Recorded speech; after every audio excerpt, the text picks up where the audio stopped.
शताब्दियों के संघर्षों के बाद अयोध्या में श्री राम लला के नए मंदिर का निर्माण हो चुका है और वहां पर श्री राम लला की प्रतिमा का जो प्राण प्रतिष्ठा होनी थी वो भी हो चुकी है।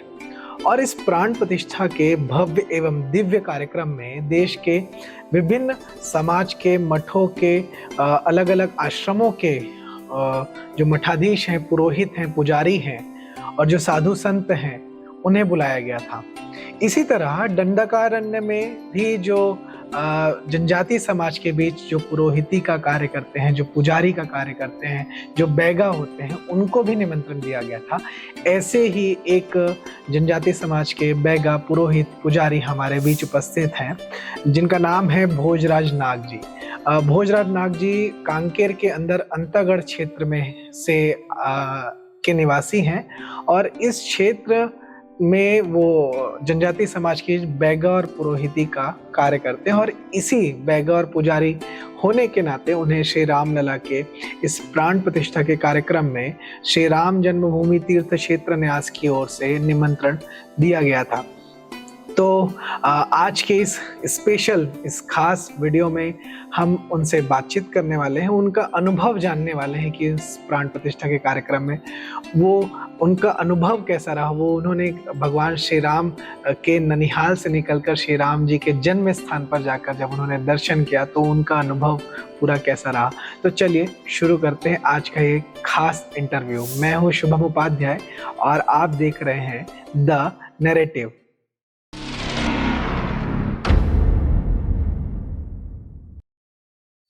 बहुत स्वागत है भोजराज जी आपका द नैरेटिव में।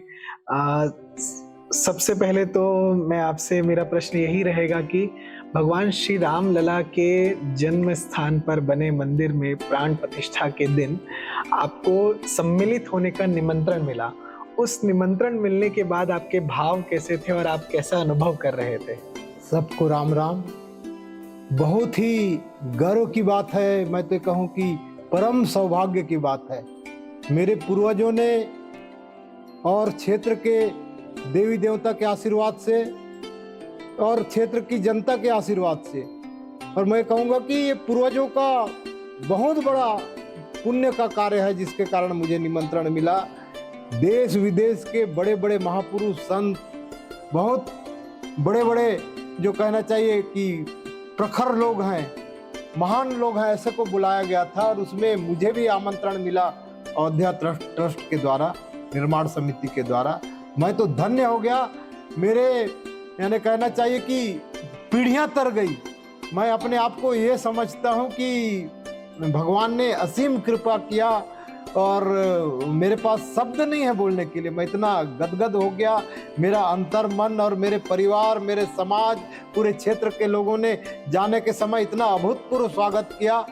मैं अपने आप को बहुत ही धन्य मानता हूँ। भोजराज जी, एक चीज जो कि हर व्यक्ति जानना चाहता है कि जब आप वहां पर प्राण प्रतिष्ठा के मौके पर पहुंचे, काफी भव्य और दिव्य अनुभूति हो रही थी। हम तो खैर टीवी स्क्रीन पर उसे देख रहे थे, लेकिन आप साक्षात वहां पर उपस्थित थे। तो आपका वो पूरा अनुभव कैसा रहा कि वो प्राण प्रतिष्ठा का कार्यक्रम, फिर मंदिर के अंदर जाके गर्भगृह में जाकर भगवान श्री राम का दर्शन और नए मंदिर की सारी भव्यता और दिव्यता, उसे आपने जो देखा, आपने जो अनुभव किया, उसे थोड़ा विस्तार से यदि आप बता सके। जब हम लोग सुबह स्नान करके मंदिर दर्शन के लिए गए, जब अयोध्या हम लोग 18 तारीख को गए थे, 19 को पहुंचे, तो वहाँ पे लगभग 1 से 1.5 महीना तक सूर्य का दर्शन ही नहीं हुआ था।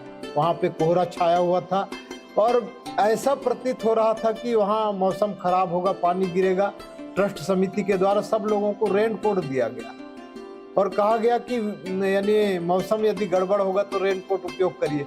लेकिन जब वहाँ पे मंगल ध्वनि का घोष हुआ, हेलीकॉप्टर आगमन हुआ और उसके बाद ऐसी दिव्य शक्ति जागृत हो गई और सूर्य नारायण का दर्शन हो गया। एकदम आश्चर्यजनक ढंग से लोगों को यानी एक प्रकार से ऐसा अनुभव हो रहा था कि भगवान श्री रामचंद्र के प्राण प्रतिष्ठा में और भी जितने सारे देवी देवता हैं, सूर्य देव, इंद्र देव और तमाम जितने देवी देवता हैं, भगवान शंकर, ब्रह्मा, विष्णु, माता सरस्वती, दुर्गा, और साक्षात वहाँ पे यानी इस लीला को देखने के लिए आए, ऐसा लग रहा था। बड़े बड़े साधु संत, इसका वर्णन ही नहीं किया जा सकता। जिधर देखो उधर भगवामय, और ऐसा लग रहा था कि हम कोई यानी इस पृथ्वी लोक में ना होकर के कोई दिव्य लोक में है, ऐसा अनुभव हो रहा था कि मैं उसको व्यक्त नहीं कर सकता। कि एक परम आनंद, कहते हैं कि आदमी स्वर्ग का वास हो जाता है, स्वर्ग लोक में निवास होता है, तो स्वर्ग की अनुभूति हो रही थी हमें। हम तो इसको व्यक्त ही नहीं कर सकते। जो लोग वहाँ पे थे वो वहाँ की परिस्थिति और स्थिति को जान के परम आनंद महसूस, परमानंद जिसको कहते हैं, वही परम आनंद वहाँ महसूस हो रहा था सब लोगों को। भगवान श्री राम को लेकर कहा जाता है, और वनवासी समाज में ये काफी इस चीज को लेकर मान्यता भी है और विश्वास भी है कि भगवान श्री राम जब अपने कोसल राज्य से, अपने अयोध्या से निकलकर वनवास को निकलते हैं, और वनवास की पूरी यात्रा में जिस तरह से जनजातीय समाज के लोग, वनवासी समाज के लोग, गिरिवासी समाज के लोग जो उनसे मिलते हैं, उसके बाद वो प्रभु श्री राम बनकर निकलते हैं, प्रभु श्री राम बनकर पुनः लौटते हैं। उस यात्रा को लेकर आप कैसे समझते हैं? चूंकि आप भी दंडकारण्य क्षेत्र से आते हैं, भगवान श्री राम की वनवास जहाँ से निकला उस क्षेत्र से आते हैं, और जनजाति समाज से आते हैं, तो जनजाति समाज किस तरह से भगवान श्री राम को देखता है? भगवान श्री राम राजकुमार राम थे, उनका राज्य अभिषेक होने वाला था, लेकिन एक ऐसी परिस्थिति आई कि उनको वनवास में जाना पड़ा, वनवास का काल भोगना पड़ा। और उस समय जब भगवान श्री रामचंद्र जी या राजकुमार राम कहें, वो अपना राज्य अभिषेक छोड़ करके बड़े ही धैर्य पूर्वक अपने पिता और माता की आज्ञा को मान करके वो वनवास के लिए निकल गए। माता सीता, भाई लक्ष्मण, ये सब लोग जाकर के वनवास में जाते हैं, और वहाँ पे उनको अपने निषाद राज जी का भेंट होता है। निषाद राज जी को उन्होंने एकदम अपने भाई के तुल्य मानते हैं और उनको गला लगाते हैं। माता सबरी, और सबरी जो भील जनजाति की थी, सबर जनजाति की थी, उनके जूठे वेर खाते हैं। फिर उनका मुलाकात होता है अपने सुग्रीव से, वानर राज सुग्रीव से, हनुमान से, और इस प्रकार से जितने भी जनजाति समाज के लोग थे, गिरी कंदराओं में रहने वाले, वनों में रहने वाले, उनको गला लगाते हैं। और जब भगवान श्री रामचंद्र जी वनवास में रहते हैं, उस समय माता सीता का हरण हो जाता है, और उस समय रावण का एक ऐसा राज रहता है, असुर का राज रहता है, उसका राज का अंत नहीं हो सकता, ऐसे लोग कहते हैं। देव, दानव, मानव, गंधर्व, किन्नर, जितने भी उस जमाना के राजा महाराजा और सभी प्रकार के लोग थे, सबको जीत करके रावण एक प्रकार से अजय योद्धा हो गया था। और रावण की असुरी शक्ति पूरे देश और दुनिया में, पूरे ब्रह्मांड में, तीनों लोक में रावण की सत्ता कायम थी। और उस समय भगवान श्री रामचंद्र जी ने छोटे छोटे जो वनों में रहने वाले, कंदराओं में रहने वाले गिरिवासी, वनवासी, जनजाति, ऐसे समाज के लोगों को इकट्ठा किया, और इकट्ठा करके एक सेना गठन किया। और उस समय भगवान श्री रामचंद्र जी ने असुरों के आतंक को, दानवों के आतंक को समाप्त किया, और उसके बाद उन्होंने राम राज्य की स्थापना की। आपने कहा राम राज्य की स्थापना की। प्रधानमंत्री नरेंद्र मोदी जी ने भी कहा कि काल चक्र का परिवर्तन हो रहा है, काल चक्र बदल रहा है। तो राम राज्य की स्थापना, राम राज्य की परिकल्पना, भारत को विश्व गुरु यदि बनना है तो राम राज्य आवश्यक है, ऐसा सभी कहते हैं। तो इस पर आपका क्या कहना है? जैसा कि आपने अयोध्या में भगवान श्री राम लला के नए मंदिर में प्राण प्रतिष्ठा देखी, तो राम राज्य क्या सच में आने वाला है? निश्चित रूप से यदि हम देखें, हम अपने इतिहास को पढ़ें, जानें, और सभी राजाओं महाराजाओं के राज्य की तुलना करें, तो राम राज्य सर्वश्रेष्ठ रहा है। राम राज्य की कल्पना ही सर्वोपरि है। और जो अयोध्या है, भगवान श्री रामचंद्र जी का जो जन्मभूमि है, वहां पे जो मंदिर का निर्माण हुआ, ये राम मंदिर नहीं है, ये राष्ट्र की मंदिर है। और प्रधानमंत्री जी ने जिन बातों को कहा है कि आज भारत यदि विश्व गुरु बन सकता है, तो राम राज्य की परिकल्पना को लेकर ही बन सकता है। हम देखते हैं कि राम राज्य में हर व्यक्ति को ऐसी स्वतंत्रता थी कि वो राजा को बिना बेझिझक कोई भी अपनी बात रख सकता है। इस प्रकार से अन्य राज्य में नहीं दिखता है। भगवान राम के ऊपर भी यदि किसी को आरोप लगाना है, कोई बात कहना है, तो निसंकोच होकर के जनता वो बात को कह सकता है कि राम राज्य में ही हो सकता है।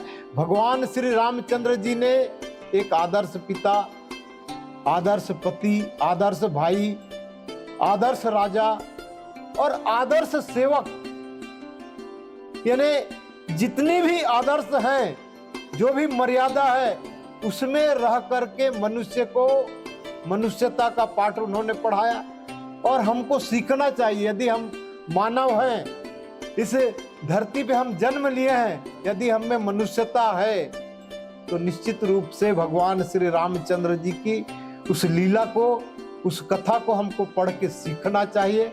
यदि हम उसके एक अंश को भी ग्रहण करते हैं तो हम मानव बन सकते हैं, अन्यथा हम दानव हैं। और मानव और दानव में आज फर्क नहीं दिखता।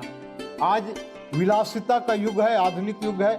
हम पश्चात्य संस्कृति के कारण आज देख रहे हैं, छोटे छोटे चीजों के कारण, छोटे छोटे स्वार्थ को लेकर के भाई भाई का बैरी हो गया, हत्यारा बन जाता है। संपत्ति को लूटने के लिए व्यक्ति कुछ भी कर सकता है। एक प्रकार से जो मानव के अंदर जो विकृति आया है, जो असुरता दिखता है, एक दानव संस्कृति दिखता है, उसको यदि मिटाना है तो वसुधैव कुटुंबकम, विश्व ही मेरा परिवार है, इस नीति को मान करके हमको काम करना पड़ेगा। और तब जाकर के भारत विश्व गुरु बनेगा। और दुनिया के अन्य देश छोटी छोटी बातों को लेकर के जो लड़ाई कर रहे हैं, विश्व में शांति और सद्भावना तभी आ सकती है जब हम राम के आदर्श को लेकर के चल सकते हैं। एक तरफ देखा जाए श्री राम के आदर्शों को, उनके जीवन काल को, तो श्री राम भगवान जब वनवास को निकले तो उन्होंने लंबा समय दंडकारण्य क्षेत्र में बिताया। और यह एक भाग्य की ही बात है कि आपका जन्म और आपका जीवन जो है वो भी दंडकारण्य क्षेत्र में बीता है। तो दंडकारण्य क्षेत्र में अलग अलग प्रकार की जनजातियां भी रहती हैं। भगवान श्री राम ने लंबा समय यहाँ बिताया। उन जनजाति समाज के बीच भगवान श्री राम किस तरह से व्याप्त दिखाई देते हैं आपको? इसी बात को तो मैं कहना चाहता हूँ कि हमारे पूर्वज भी उस जमाना में जब राम जी ने अयोध्या में लड़ाई लड़ी थी, तो कोई न कोई रूप से हमारे पूर्वज भी भगवान राम के साथ थे। इसी कारण मेरे को आमंत्रण मिला एक बैगा सिरहा जनजाति समाज के पुजारी होने के नाते, और मुझे जाने का सौभाग्य प्राप्त हुआ। इस निमंत्रण में बड़े बड़े लोग जा नहीं पाए, चाहे राजनेता कहें या ऐसे लोग कहें, और मुझे जैसे व्यक्ति को वहां जाने का सौभाग्य प्राप्त हुआ। तो कहीं न कहीं भगवान श्री रामचंद्र जी से हमारे पूर्वजों का नाता रहा है, और दंडकारण्य में भगवान राम बसे हैं, हमारे हृदय में बसे हैं, हमारे नाम में, हमारे पूर्वजों के नाम में। जैसे मेरे दादा का नाम सीताराम, ये दर्शाता है कि जनजाति समाज में चाहे सोमारू राम हो, चाहे मंगलू राम हो, चाहे और कोई राम हो, हर जनजाति समाज और वहाँ पे रहने वाले अन्य समाज के नाम के पीछे जो राम का नाम है, ये कहीं न कहीं हमारे पूर्वजों का भगवान श्री रामचंद्र जी से नाता है, ये दर्शाता है। जनजाति समाज की लोक कथाओं में, लोक गीतों में, लोक श्रुतियों में भी भगवान श्री राम का नाम आता है। और बस्तर क्षेत्र की जनजातियों के तो विभिन्न लोकगीतों में, गोंड समाज में, बैगा समाज में, या हम बस्तर के ही जनजातियों की बात करें तो भतरा समाज में, हल्बी समाज में, सभी समाजों में लोक कथाओं में, लोकगीतों में भगवान राम का नाम तो कहीं ना कहीं दिखाई देता ही है। लेकिन क्या छत्तीसगढ़ से बाहर की जो जनजातियां हैं उनमें भी भगवान श्री राम इसी तरह व्याप्त हैं? निश्चित रूप से छत्तीसगढ़ सहित पूरे देश और दुनिया के, विश्व के, मैं कहता हूं कि जो जनजाति समाज है आदिकाल से, आदिवासी जो भगवान बूढ़ा देव महादेव को पूजने वाला है, और भगवान महादेव के तो आराध्य है भगवान श्री राम, और महादेव हमारे रोम रोम में बसे हैं, और भगवान महादेव के आराध्य राम है, तो राम हमसे अलग हो ही नहीं सकते। जनजाति समाज जो महादेव बूढ़ा देव को अपना आराध्य मानता है, और भगवान महादेव के आराध्य राम है, इसलिए राम हमारे रोम रोम में बसे हैं। जनजाति समाज के लोकगीत में हो, चाहे उनकी अनेक ऐसी कथा हो, सब में भगवान राम व्याप्त है। और मुझे लगता है कि हम सब राममय हो गए हैं। अभी मैं देख रहा था मोबाइल में, टीवी में, अखबार में कि पूरा छत्तीसगढ़ सहित भारत देश और दुनिया में पूरा राममय हो गया है, भगवामय हो रहा है। ऐसे मुझे लग रहा है कि आने वाला समय में कि भारत ही विश्व गुरु बनेगा और विश्व गुरु बन के भगवान राम के मर्यादाओं को पालन करेगा और भारत विश्व गुरु बन के दुनिया में शांति, सद्भावना, समरसता लाएगा। यही मैं ऐसे कल्पना करता हूँ और यही सत्य है। ये कुछ ऐसा ही है कि यदि हम दो पंक्तियों में भगवान श्री राम की इस पूरी गाथा को समझे कि वनवास को जाना कितना महत्वपूर्ण था, वनवासी समाज, गिरिवासी समाज को लेकर असुर राज का वध करना कितना महत्वपूर्ण था, और उसके बाद भगवान श्री राम को लेकर जो लोक कथाएं, लोकगीत, कविताएं, काव्य, सब जगह भगवान श्री राम नजर आते हैं। तो दो पंक्तियों में ही यदि उसका सार देखा जाए तो यह है कि त्याग दी सारी ख्वाहिशें निष्काम होने के लिए, त्याग दी सारी ख्वाहिशें निष्काम होने के लिए, राम ने खोया बहुत कुछ श्री राम होने के लिए। मुझे लगता है ये दो पंक्तियां ही इस पूरे वार्ता का सार होगा। और मैं भोजराज जी से एक अंतिम अनुरोध करूंगा कि वो जनजाति समाज को भगवान श्री राम लला के दर्शन के लिए किस तरह से आह्वान करते हैं और जनजाति समाज को भगवान श्री राम लला या भगवान श्री राम की कथा से क्या एक संदेश देना चाहते हैं भोजराज जी? भगवान श्री रामचंद्र जी के प्राण प्रतिष्ठा से आकर के मैं जनजाति समाज और सर्व समाज को यही संदेश देना चाहता हूँ कि भगवान श्री रामचंद्र जी को भी भगवान बनने के लिए दंडकारण्य में जाके वनवास के काल में जनजातियों से मिलना पड़ा। उनकी संस्कृति, उनकी रीति नीति सबको वो जाने और जान करके जनजातियों के झोपड़ी में गए, जनजातियों से मिले और जनजातियों की सेना इकट्ठा की। यदि भगवान जन्म लेकर के राज्याभिषेक हो जाता और राजा राम बन जाते तो वो भगवान नहीं बन सकते। वो जनजातियों के बीच में गए, जनजाति संस्कृति, जनजाति रीति रिवाज, परंपरा को जाना और हमारे देवी देवता भगवान बूढ़ा देव, महादेव, भगवान रुद्र अवतार, बजरंगबली, हनुमान, ये सब के शक्तियों के कारण ही, हमारे देवी देवताओं के शक्ति के कारण ही उस असुर राज का समाप्त हुआ और भगवान श्री रामचंद्र जी ने रावण राज को समाप्त करके राम राज्य की स्थापना की। ये कहीं हो सकता है तो हमारे भगवान महादेव, बूढ़ा देव की कृपा से हुआ। इसलिए मैं यही कहूंगा कि भगवान राम और भगवान शिव दोनों एक दूसरे के आराध्य हैं और भगवान रामचंद्र जी हमारे महादेव के आराध्य हैं, इसलिए हम सबके आराध्य हैं। मैं सबको जय श्री राम कहता हूँ। बहुत बहुत धन्यवाद भोजराज जी, आपने इतना अद्भुत तरीके से आपने पूरी चीज़ों की व्याख्या की और सारे जो आपने अनुभव किया उसे आपने बहुत विस्तार से बताया। हमारे दर्शकों को जो नैरेटिव को विशेष तौर पर देखते हैं, सुनते हैं, समझते हैं, उनके लिए आपने विशेष तौर पर आज का यह आपने अपना साक्षात्कार दिया बहुत ही मुश्किल समय में, चूँकि आप अभी अयोध्या जी से लौटे हैं रामलला का दर्शन करके और आपने इतना महत्वपूर्ण समय दिया, इसके लिए आपको बहुत बहुत धन्यवाद। बहुत बहुत धन्यवाद आपको। जय श्री राम। ऐसे ही एक्सक्लूसिव इंटरव्यूज और एक्सक्लूसिव स्टोरीज को देखने के लिए आप देखते रहें द नैरेटिव। यदि आपको वीडियो अच्छा लगे तो इसे फॉलो कीजिए, शेयर कीजिए और द नैरेटिव के यूट्यूब चैनल को सब्सक्राइब कीजिए।